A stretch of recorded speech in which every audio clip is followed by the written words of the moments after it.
আমরা আজকে কোরআনের এমন কিছু বিশেষ অধ্যায় নিয়ে কথা বলতে যাচ্ছি যেগুলো বিশেষভাবে মানসিক শান্তি আর নিরাময়ের জন্য একত্রিত করা হয়েছে। চলুন এই আধ্যাত্মিক যাত্রার গভীরে যাওয়া যাক। আচ্ছা, এই প্রশ্নটা কিন্তু আমাদের সবার মনেই কম বেশি আসে, তাই না? এই যে সারাদিনের ব্যস্ততা, চারপাশের এত কোলাহল, এর মধ্যে আমরা সবাই তো একটুখানি শান্তি খুঁজি। আর ঠিক এই উদ্দেশ্যেই কিন্তু এই তেলাওয়াতের সংকলনটা তৈরি করা হয়েছে, যেন এটা একটা আশ্রয়ের মতো কাজ করে। দেখুন, এটা কিন্তু শুধু কয়েকটা সূরা এক জায়গায় করে দেওয়া নয়, বরং এটা একটা পরিকল্পিত আধ্যাত্মিক পথের মতো। এর ভেতরের কথাগুলো নিয়ে যদি একটু গভীরভাবে ভাবা যায়, তাহলে মনটা এমনিতেই শান্ত হয়ে আসে, একটা অন্যরকম সান্ত্বনা পাওয়া যায়।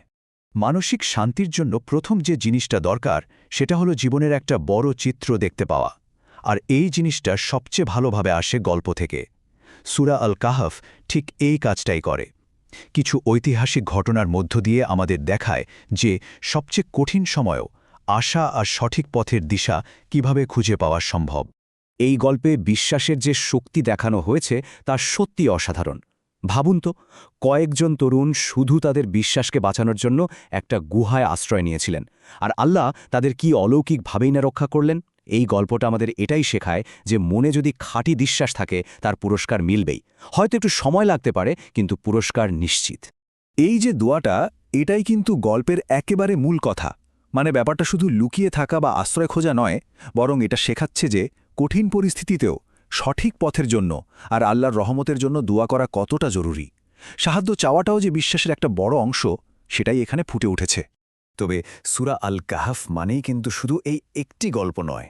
এর মধ্যে আরও অনেক চমৎকার আর শিক্ষণীয় ঘটনা আছে। যেমন ধরুন, হজরত মুসা আর খিজির আলাইসালামের সেই বিখ্যাত কাহিনী, যা আমাদের চোখে আঙুল দিয়ে দেখিয়ে দেয় যে আমাদের জ্ঞান কতটা সীমিত।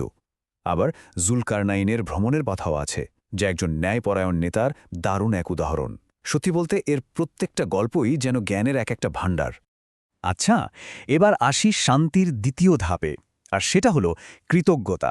সূরা আর রহমান ঠিক এই কাজটাই করে।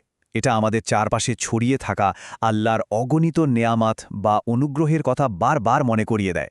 আর যখন আমরা এসব নিয়ে ভাবি, মনটা নিজে থেকেই কৃতজ্ঞতায় ভরে ওঠে। একবার ভেবে দেখুন, বিশাল মহাবিশ্বের সূর্য চন্দ্র থেকে শুরু করে পৃথিবীর বুকে লুকিয়ে থাকা ছোট ছোট মুক্তা আর প্রবাল পর্যন্ত সব কিছুই তো তার দয়ার নিদর্শন। তিনি আমাদের কোরআন শিখিয়েছেন, মানুষ হিসেবে তৈরি করেছেন। প্রতিটি নেয়ামত যেন আমাদের মনে করিয়ে দিচ্ছে যে আমরা আসলে কতখানি অনুগ্রহের মধ্যে ডুবে আছি। আর এই আয়াতটা, এটা যেন পুরো সূরাটার প্রাণ। এই একটা প্রশ্নই বারবার ফিরে ফিরে আসে, অনেকটা ধ্যানের মন্ত্রের মতো। এই যে বারবার একই প্রশ্ন করা, এটা কিন্তু আমাদের দৈনন্দিন চিন্তাভাবনাকে একটু থামিয়ে দেয় আর ভাবতে বাধ্য করে যে আমাদের যা কিছু আছে তার জন্য আমরা কতটা কৃতজ্ঞ। এক দুবার নয়, পুরো ৩১ বার। ভাবা যায়, এই পুনরাবৃত্তিটা কিন্তু এমনি এমনি নয়। এর আসল উদ্দেশ্য হল আমাদের মনের একেবারে গভীরে এই কথাটা গেঁথে দেওয়া যে আল্লাহর কোনো নেয়ামতকেই অস্বীকার করার উপায় নেই। এটা কৃতজ্ঞতা চর্চা করার এক অসাধারণ শক্তিশালী উপায়। শান্তি খুঁজে পাওয়ার তৃতীয় এবং খুব গুরুত্বপূর্ণ একটা দিক হল জীবনের বড় ছবিটা বুঝতে পারা। মানে আমাদের জীবনের আসল উদ্দেশ্য কি, বিচার দিবস বা পরকালের বাস্তবতাটা কি, এসব যখন আমরা বুঝতে শুরু করি, তখন দেখবেন দুনিয়ার ছোটখাটো চিন্তা উদ্বেগগুলো আর ততটা বড় মনে হয় না। আল ওয়াকেয়া এর মানে হল অনিবার্য ঘটনা, মানে যা ঘটবেই। নামটা শুনলেই এর গুরুত্বটা বোঝা যায়, তাই না? এই সূরাটা আমাদের সামনে সেই শেষ বিচারের দিনের একটা পরিষ্কার ছবি তুলে ধরে, যেদিন আমাদের সব কাজের হিসাব নিকাশ হবে। এটা জানলে জীবনের প্রত্যেকটা মুহূর্তকে অনেক বেশি অর্থবহ মনে হয়। এখানে দেখুন, যার যার কাজের ফলটা কত স্পষ্টভাবে তুলে ধরা হয়েছে। সূরা আল ওয়াকিয়াতে জান্নাত আর জাহান্নামের এমন জীবন্ত বর্ণনা দেওয়া হয়েছে যা আমাদের নিজেদের কাজ নিয়ে ভাবতে বাধ্য করে। একদিকে আছে শান্তির অফুরন্ত পুরস্কার, আর অন্যদিকে ভয়াবহ শাস্তি। এই যে দুটো চিত্র পাশাপাশি দেখানো, এটা আমাদের সব সময় সঠিক পথে চলার জন্য একটা বিশাল অনুপ্রেরণা দেয়। এবার আসি সূরা ইয়াসিনের কথায়, যেটাকে বলা হয় কোরআনের হৃৎপিণ্ড। এই সূরা আমাদের পুনরুত্থান বা আবার জীবিত হওয়ার ধারণা দেয়। এই আয়াতটার যুক্তিটা কিন্তু খুব সহজ আর শক্তিশালী। যিনি আমাদের প্রথমবার শূন্য থেকে সৃষ্টি করতে পারেন, তার পক্ষে আমাদের আবার জীবন দেওয়াটা কি কোনো কঠিন কাজ? একদমই না। এই বিশ্বাসটা কিন্তু মৃত্যু নিয়ে আমাদের ভয়কে অনেক কমিয়ে দেয় আর পরকালের জন্য মনে আশা জাগায়। আর সবশেষে সূরা আল মুলক, এই সূরাটা যেন আমাদের চারপাশে আল্লাহর সৃষ্টি নিয়ে একটু ভাবতে বলে। একবার আকাশের দিকে তাকিয়ে দেখুন, বা প্রকৃতির নিখুঁত ভারসাম্যের কথা ভাবুন।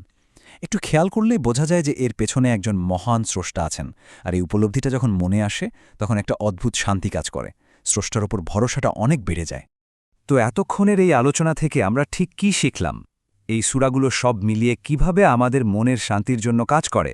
চলুন পুরো বিষয়টা একবার সংক্ষেপে দেখে নিই। তাহলে মূল কথা হলো, এই বিষয়গুলো কিন্তু একটা আরেকটার সাথে জড়িত। গল্প থেকে আমরা আশা পাই, আল্লাহর নেয়ামতের জন্য কৃতজ্ঞতা আমাদের মনকে নরম করে, আর পরকালের কথা মাথায় রাখলে দুনিয়ার চিন্তাগুলো হালকা হয়ে যায়। এই সব কিছু মিলেই কিন্তু আমাদের ভেতরের উদ্বেগ কমে আসে, আল্লাহর উপর বিশ্বাস বাড়ে, আর দিন শেষে হৃদয়ের সত্যিকারের শান্তি নেমে আসে। আমাদের এই আলোচনা শেষ করার আগে একটা প্রশ্ন রেখে যেতে চাই।